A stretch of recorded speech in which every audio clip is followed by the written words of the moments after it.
नमस्कार, मैं शिखा, आप देख रहे हैं सी न्यूज़ भारत। वक्त हो गया यूपी बुलेटिन का। इस यूपी बुलेटिन में हम बात करेंगे अमेठी की, जहां उद्योगपति राजेश मसाला के सराहनीय कार्य को देखते हुए मुख्यमंत्री ने प्रशस्ति पत्र दिया। आगे चर्चा करेंगे अयोध्या की, जहां सुनील दत्त शर्मा ने कहा कि बच्चों को गतिविधियों के साथ पढ़ाया जाए। साथ ही चर्चा करेंगे भदोही की, जहां पुलिसकर्मियों के साथ पुलिस लाइन सभागार में गोष्ठी आयोजित की गई। ऐसे तमाम खबरों पर विस्तार से करेंगे चर्चा। अमेठी जिले के उद्योगपति राजेश मसाला के सराहनीय कार्य को देखते हुए मुख्यमंत्री ने दिया प्रशस्ति पत्र। मुख्यमंत्री योगी आदित्यनाथ ने राजेश मसाला को पत्र भेजकर यहां के राघव राम सेवा संस्थान द्वारा जो कार्य किए जा रहे हैं वे सराहनीय हैं। आपको बता दें कि राघव राम सेवा संस्थान पिछले 27 वर्षों से क्षेत्र में जो सामाजिक कार्य कर रहा है, हम आशा करते हैं कि राघव राम सेवा संस्थान जो निस्वार्थ भाव से जरूरतमंदों को सहयोग कर रहे हैं, समाज में ऐसे निस्वार्थ भाव से सेवा करने वाली संस्था की जरूरत है। राजेश मसाला ने पत्र पाकर मुख्यमंत्री जी को धन्यवाद किया। भैया, प्रतिवर्ष आपके द्वारा हजारों लोगों को कम्बल वितरण और गरीब जरूरतमंद लोगों की मदद की जाती है। अब की बार भी 8,000 लोगों को कम्बल वितरण किया गया और तमाम तरीके से मदद की गई और मुख्यमंत्री जी ने इसकी खुशी जाहिर की है, धन्यवाद भी दिया है, पत्र भी लिखा है। क्या है? देखिए, राघवराम सेवा संस्थान द्वारा राजेश मसाला परिवार का जो लाभांश होता है, इसके तहत राघवराम सेवा संस्थान को जो डोनेशन दिया जाता है, उस डोनेशन से 8,000 गरीबों को रजाई और अमेठी को एक अल्ट्रासाउंड मशीन, 2 हेल्थ ATM भी दिया गया है। इसके पूर्व में अमेठी जनपद में जो ऑक्सीजन प्लांट लगा है वो भी राघवराम सेवा संस्थान द्वारा दिया गया और कोरोना काल में भी 2 करोड़ रुपया प्रधानमंत्री मुख्यमंत्री सहायता कोष में और 30 लाख रुपए की चैरिटी की गई थी जिला प्रशासन को भोजन पानी और आने वाले प्रवासी। अमेठी से सी न्यूज़ संवाददाता आशुतोष शुक्ला की रिपोर्ट। अयोध्या में शिक्षा क्षेत्र मिल्कीपुर के उच्च प्राथमिक विद्यालय रजौपुर में न्याय पंचायत देवरिया की शिक्षक संकुल बैठक को संबोधित करते हुए ARP सुनील दत्त शर्मा ने कहा कि बच्चों को गतिविधियों के साथ पढ़ाया जाए। शिक्षक बच्चों के साथ घुल मिलकर मैत्रीपूर्ण व्यवहार के साथ उन्हें विषय वस्तु को पढ़ाएं तथा भाषा और गणित में निपुणता प्राप्त करने के लिए प्रतिदिन बच्चों को निपुण लक्ष्य ऐप से पढ़ाने के बारे में बताया। बैठक का संचालन डॉक्टर अनिल चौरसिया तथा अध्यक्षता प्रधानाध्यापिका सरोज यादव ने किया। बैठक में नोडल शिक्षक अजय गुप्ता, अजय द्विवेदी, सरोज बिंद, विजय यादव, सचिपूर्णा सिंह, सुरेश श्रीवास्तव, भगवान बख्श मिश्र, उमेश यादव, हेमलता पटेल, बेनजीर बेगम, प्रतिभा रानी श्रीवास्तव, निवेदिता उपाध्याय, ममता यादव, निधि सिन्हा, पूनम यादव, नंदिता, हरीश पूजा यादव, ललिता कुमारी, शालिनी यादव, रागिनी सिंह, मंजुलता तिवारी, चांद बाबू, दिव्या गोस्वामी, ब्रजेश यादव आदि मौजूद रहे। अयोध्या से सी न्यूज़ संवाददाता राहुल की रिपोर्ट। यूपी के जनपद भदोही में SP डॉक्टर मीनाक्षी कात्यायन ने पुलिस महानिदेशक द्वारा जारी ऑपरेशन कन्विक्शन अभियान के तहत ASP व समस्त CO न्यायालयों में नियुक्त पैरोकार व मॉनिटरिंग सेल के पुलिसकर्मियों के साथ पुलिस लाइन सभागार में गोष्ठी की। ऑपरेशन कन्विक्शन के तहत चिन्हित अभियोगों में कार्रवाई व नए अभियोगों के चिन्हीकरण तथा लंबित विवेचनाओं की स्थिति की समीक्षा के आवश्यक दिशा निर्देश दिए। अभियान के तहत जनपद स्तर पर चिन्हित किए गए अभियोगों की न्यायालय में प्रभावी पैरवी कर दोषियों को अल्प समय में दंडित कराया जा रहा है।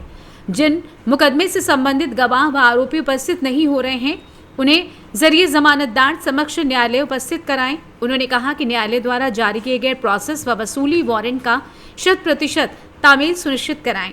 SP ने पॉक्सो एक्ट, मिशन शक्ति से संबंधित चिन्हित वादों व टारगेट के अंतर्गत चिन्हित गैंगस्टर एक्ट, आबकारी अधिनियम, आर्म्स एक्ट व संज्ञेय अपराध आदि वादों में जल्द से जल्द प्रोसेस तामील कराकर वादों का निस्तारण कराने के निर्देश दिए, जिससे अधिक से अधिक वादों में न्यायालय द्वारा दोषी अभियुक्तों को दंडित कराया जा सके। भदोही से सी न्यूज़ संवाददाता सुनील की रिपोर्ट। झांसी में जहां एक ओर केंद्र व प्रदेश की सरकार पर्यावरण को बचाने के लिए करोड़ों रुपए खर्च कर रही है, तो वहीं देश के प्रधानमंत्री एक पेड़ मां के नाम लगाने के लिए लगातार मुहिम चला रहे हैं, ताकि आने वाले समय में भारत में हरित क्रांति लाई जा सके। क्योंकि कोरोना काल में ऑक्सीजन की कमी के कारण एक जिंदगी बचाना मुश्किल हो गया था और उस समय सभी ने प्रण लिया था कि हम पेड़ अवश्य लगाएंगे ताकि ऐसी भयानक तस्वीर देश के सामने दोबारा न आए। परंतु प्रदेश सरकार के अधीन कार्य करने वाले अधिकारी प्रधानमंत्री का सपना तोड़ने के साथ ही नियम और कायदों की भी धज्जियां उड़ा रहे हैं। बिना वन विभाग की अनुमति के ही एक जिम्मेदार अधिकारी ने फलदार आम के 3 पेड़ों को कटवा डाला। प्राप्त जानकारी के अनुसार चतुर्थ मंडल कार्य सिंचाई विभाग के अधीक्षक अभियंता ब्रिजेश कुमार का आवास अशोक तिहारी से स्टेशन रोड पर बना हुआ है। इस आवास में एक तरफ बागबानी है जहां पर कई स्क्वायर फीट में बगीचा लगा हुआ है जिसमें तरह तरह के पेड़ लगे हैं। यहां पर फलदार आम के भी काफी पेड़ लगे हैं, परंतु हरी भरी बगिया साहब को पसंद नहीं आई। उन्होंने सोमवार को 2 आम के पेड़ों को कटवा दिया और एक पेड़ को ऊपर से उनकी टहनियां कटवा दी। इंसानों को ऑक्सीजन के माध्यम से जीवन देने वाले पेड़ों की जीवन लीला साहब ने समाप्त कर दी, जबकि ये पेड़ किसी भी तरह का अवरोध पैदा नहीं कर रहे थे, क्योंकि ये तो पहले से ही बगीचे में लगाए गए थे। फिर ऐसी क्या आवश्यकता थी कि जो इन पेड़ों को कटवाना पड़ा। बता दें कि पहले साहब ने वन विभाग से भी अनुमति लेना जरूरी नहीं समझा। वन विभाग को इसकी सूचना किसी ने दी तो वन विभाग की टीम मौके पर पहुंची। वहां से पेड़ काट रहे मजदूरों के पास से काफी तादाद में पेड़ की लकड़ी और पेड़ काटने वाली आरी को बरामद किया गया। बता दें, इस मामले में दूरभाष पर अधीक्षण अभियंता ब्रिजेश कुमार से बातचीत की गई तो उन्होंने बताया कि पेड़ काटे नहीं गए, केवल कुछ पेड़ों की टहनियां काटी गई हैं। वहीं डीएफओ बोले कि इस प्रकरण में जब प्रभागीय वनाधिकारी जेबी शेंडे का कहना है कि बिना अनुमति के पेड़ काटने का मामला सामने आया है, जिसमें 2 आम के पेड़ काटे गए हैं और तीसरे की टहनियां काटी गई हैं। जांच के उपरांत ही कार्रवाई की जाएगी। इसमें आज की डेट में ये प्रकरण पाया गया था। उसमें 2 आम के पेड़, 1 खन्नी और 1 आम के पेड़ की डालियां काटने का प्रकरण पाया गया था। उसमें हमारे रेंज स्टाफ द्वारा जाके मौके पे देखा गया और इसके दौरान जो भी विभागीय कार्रवाई चल रही है वो हम कर रहे हैं। सर, क्या इन्होंने अनुमति अभी तो हमने देखा है कि अभी तो अनुमति नहीं ली गई है, बट अभी ये पेड़ किसने काटा है, क्या किया है, इसके बारे में अभी छानबीन चल रही है। सर, जिस जगह पर पेड़ की कटान हो रही थी उसके ठीक सामने आपके विभाग का कार्यालय, क्या उन्होंने भी ध्यान दिया है? वो भी सरकारी आवास में पेड़ कट रहे हैं सर, बिना तो उस पर क्या आप कार्रवाई करेंगे? ये तो जब प्रकरण पूरे रूप से संज्ञान में आ जाएगा, जांच बैठाई जाएगी, उसके तथ्यों के आधार पर ही हम बता पाएंगे कि क्या हुआ है। ब्यूरो रिपोर्ट, सी न्यूज़ भारत। सौरभ शर्मा की ये कहानी सच्चे हौसले और आत्मनिर्भरता का प्रेरणादायक उदाहरण है।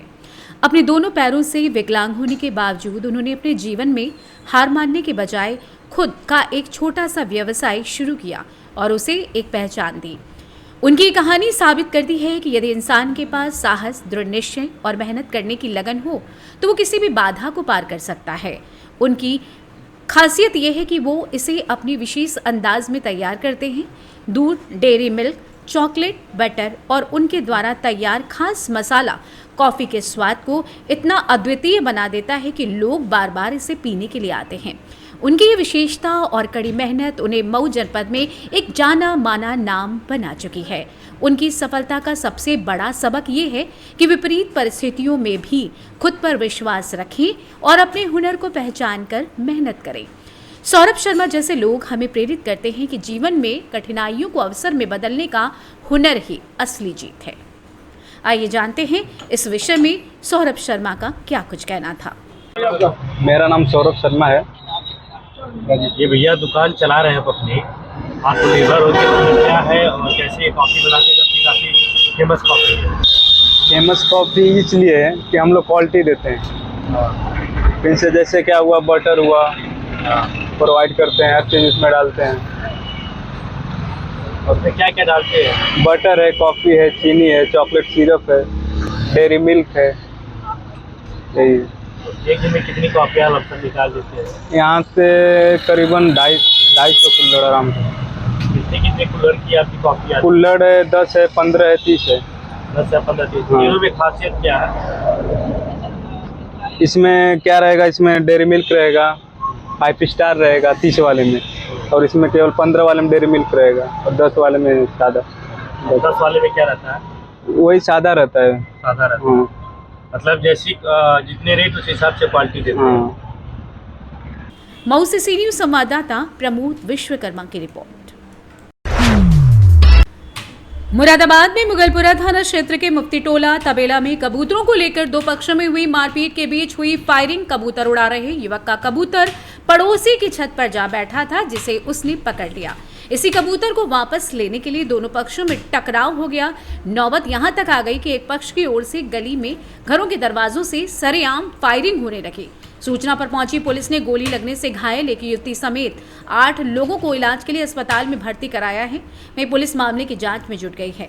पूरी घटना मुरादाबाद के मुगलपुरा थाना क्षेत्र में मुफ्ती टोला तबेला कूड़ाघर के पास की है, जहां मोहल्ले में रहने वाला रईस कबूतर उड़ा रहा था। इस बीच उसका कबूतर पड़ोस में मकबूल और फूल की छत पर जाकर बैठ गया। रईस ने बताया कि उसने मकबूल से अपना कबूतर वापस देने के लिए कहा तो वो इनकार करने लगा।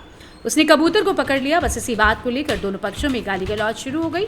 इसके बाद दोनों ही गली के बाहर आ गए, जहां एक पक्ष ने देशी तमंचों से फायरिंग करना शुरू कर दिया। दिन दहाड़े सरेआम हुई फायरिंग की इस घटना से पूरे इलाके में हड़कंप मच गया है। फायरिंग में एक पक्ष से रईस, अकरम, गुलजार, सरदार और तरन्नुम शामिल हैं। वहीं दूसरे पक्ष से असलम अली उर्फ चांद मियाँ, पुत्र महबूब अली, मकबूली उर्फ फूल मियाँ, पुत्र महबूब अली भी मारपीट में घायल हुआ है। दोनों पक्षों से हो रही फायरिंग की घटना में दवाई लेने कराए एक राहगीर वसीम पुत्र नन्हे भी चपेट में आ गया, उसे भी गोली लगी है। वहीं सभी घायलों का इलाज जिला अस्पताल में चल रहा है। पुलिस मामले की जांच में जुट गई है। वहीं थाना प्रभारी कुलदीप तोमर का कहना है कि कबूतरों को लेकर दोनों पक्षों में गाली गलौज के बीच मारपीट और फायरिंग की सूचना प्राप्त हुई थी। मौके पर पहुंचकर मामले को शांत करवाकर सभी घायलों को उपचार के लिए अस्पताल में भर्ती करवा दिया गया है। दोनों पक्षों के द्वारा दी गई तहरीर के आधार पर जांच कर वैधानिक कार्रवाई की जाएगी। वसीम नाम है मेरा। भाई झगड़ा चल रहा था, मैं तो दवाई लेने जा रहा था। दवाई लेते हुए जा रहा था, वो हाथी कब रोक रहा था, गोली चला रहा था बराबर। साथ वालों में लड़ाई हो रही थी, मैं जा रहा था, निकला हुआ मेरे भी पूरे शरीर पे छर्रे छर रहे हैं, सब में सिर में भी छर रहे हैं, सब में छर्रे भरे पड़े हैं सब में।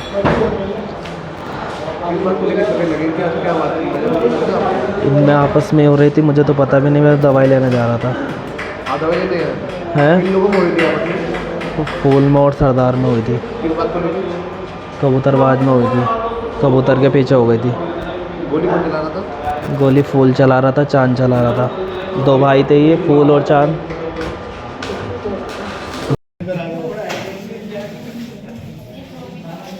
क्या हुआ था जरा बताओ घटना। बैठा नहीं है, हमारे का कह रहा बैठा आपका का। हाँ मैं कह रहा नहीं है, मैंने 2-3 बार देख लिया, मैंने नहीं है भाग रहे आने लगा कि तू आते आते 12 बजे आएगा तो तुम भाग गया। वो तो कहना है कि बोले तुमने फायरिंग करी, बोले 4 राउंड दोनों हाथों में तमंचे थे, फिल्मी स्टाइल में फायरिंग हो रही थी। तो उनके छर्रे कैसे लग गए, तुम्हारे भी लगे हैं? हमारे छोटे आए तो पहले हम बेटे का हम लोग भैया दोनों अच्छा दोनों स्कूल को बच्चों को छोड़कर आ रहा है। हाँ वो तो बता रहे हैं। मुगलपुरा थाना इलाके में एक फायरिंग की घटना हुई है, क्या घटनाक्रम रहा और क्या कार्रवाई पुलिस द्वारा इस अब तक की गई है? देखिए, आज मॉर्निंग में थाना मुगलपुरा का जो लालबाग चौकी क्षेत्र है, वहाँ पे तबेला मोहल्ला है। मॉर्निंग में एक व्यक्ति का कबूतर दूसरे व्यक्ति के छत पे जाके बैठ गया था और उसके बाद जो उस कबूतर का ओनर था उसने अपने कबूतर वापस मांगे। दोनों ही एक संप्रदाय के लोग हैं, आसपास में घर है, लेकिन जो जिसके छत पे गया था उसने कबूतर देने से मना कर दिया और बातों बातों में दोनों पक्षों में झगड़ा हो गया, उसमें मारपीट हुई। उसमें जो एक मकबूल पक्ष था उसके तरफ से 12 बोर के तमंचे से फायर कर दिया गया, जिससे जो सरदार के पक्ष के लोग थे उसके 4-5 लोग जो 12 बोर का पिलेट था उससे घायल हो गए। तत्काल उसको उन लोगों को सूचना पे पुलिस मौके पर जाके उन लोगों को अस्पताल भिजवाई है। उनका जो इलाज है चल रहा है और उसमें हम लोग परिवारी जनों से मकबूल पक्ष के विरोध में जो परिवार जो घायल पक्ष है उसकी तरफ से तहरीर भी प्राप्त नहीं हुई है। सब प्राप्त होने के बाद तत्काल उसमें गंभीर धाराओं में मुकदमा पंजीकृत करके और बाकी लोगों को हम लोगों ने हिरासत में लिया हुआ है। जो लोग भी उसमें नामजद होंगे और प्लस अन्य जो इन्वॉल्व होंगे उन सबके खिलाफ एविडेंस के आधार पर कार्रवाई की जाएगी। अच्छा, इंजर्ड दोनों पक्षों की ओर से हुई? तो ये उसमें जो मारपीट पहले हुई थी उसमें दोनों पक्ष में इंजरी थी, लेकिन बाद में मकबूल पक्ष ने उसमें 12 बोर के असलहे से फायर किया था। तो जो सरदार पक्ष है उसके 4-5 लोगों को उसके बुलेट्स लगे। मुरादाबाद से सी न्यूज़ संवाददाता मोहसिन सिद्दीकी की रिपोर्ट।